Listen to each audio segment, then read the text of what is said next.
Welcome! Today, we're going to pull back the curtain on one of the most fundamental tools in programming, the one-dimensional array. Seriously, if you've ever needed to handle a list of pretty much anything, you're in the right place. So here's our game plan. We'll start with the why, the big problem that arrays were born to solve. Then we'll properly meet the 1D array itself. After that, we'll get our hands dirty and see how to build one, put it through its paces with some real code, and wrap up with a super common pitfall you'll want to avoid.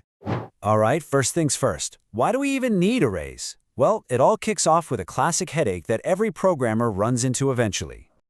Just think about that for a second. Seriously, are you going to sit there and type out student score 1, student score 2, student score 3, all the way up to 100? I mean, you could, but it sounds like an absolute nightmare, right? Yeah, that whole one variable per item approach just doesn't work when you scale up. Your code gets bloated and becomes a tangled mess to manage. And this isn't just about student scores. Imagine tracking your monthly expenses or the items in a video game inventory.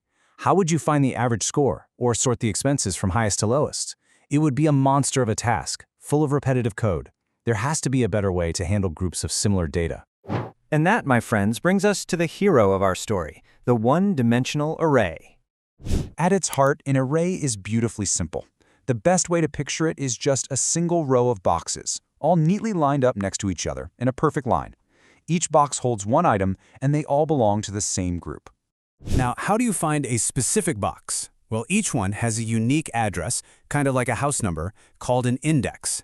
And this simple idea, accessing things by their position, is where all the power of an array comes from. So these are the key things to know. The elements are literally stored side by side in your computer's memory, which makes them super fast to work with. You can jump directly to any element you want, instantly, just by using its index.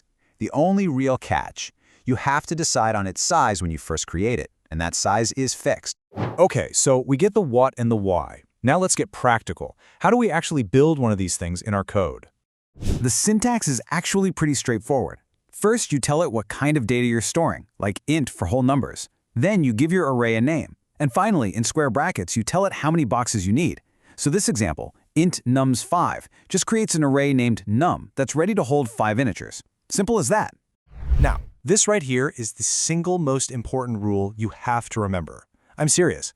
In programming, we start counting from 0. So for our array of 5 boxes, the first box is at index 0, and the last box is at index 4. That's right, 4, not 5. This little detail trips up absolutely everyone at first, so just burn it into your brain.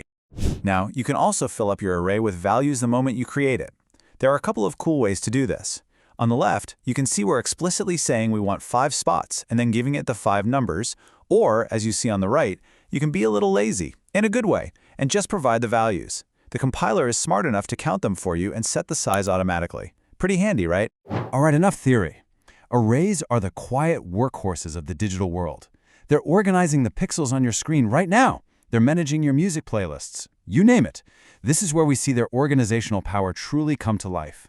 So, one of the most common things we do is visit every single element in an array. We call this traversing, and a simple for loop is perfect for the job. We just create a counter, usually called I, that starts at 0 and goes up one by one until it hits the array's size.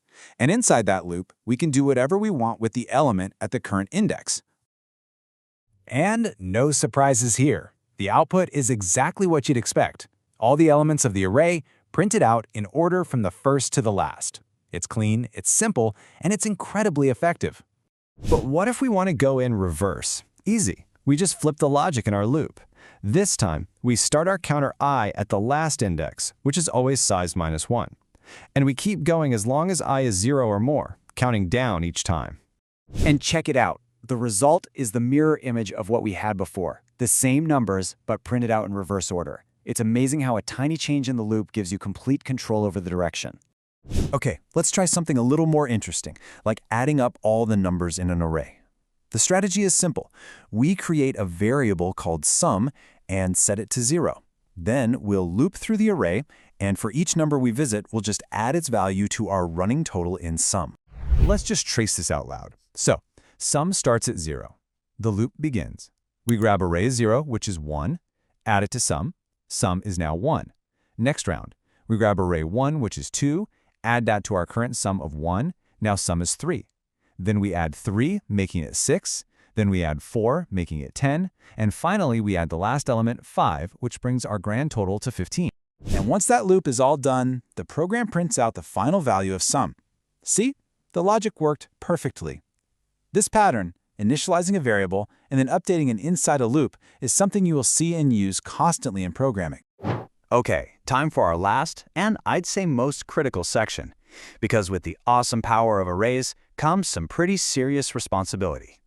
Take a close look at this code. We've got an array of size 3. Now, what are the valid indices? That's right, 0, 1, and 2. But look what the code is trying to do. It's asking for the element at index 3. This is called an index out-of-bounds error. And in a language like C++, there's no safety net. The language will just let you do it. So what happens when you do that? You get this terrifying thing called undefined behavior. It's as bad as it sounds. Think of it this way. You told a mail carrier to deliver a package to a house that doesn't exist on the street.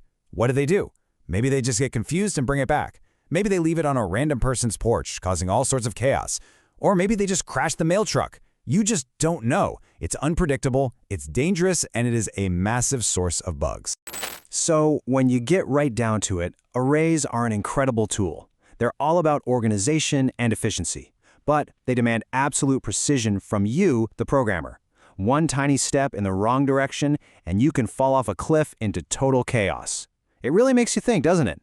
What other simple, fundamental rules are there in coding that seem small, but if you break them, can unleash just as much unexpected trouble? Something to ponder. Thanks for joining me.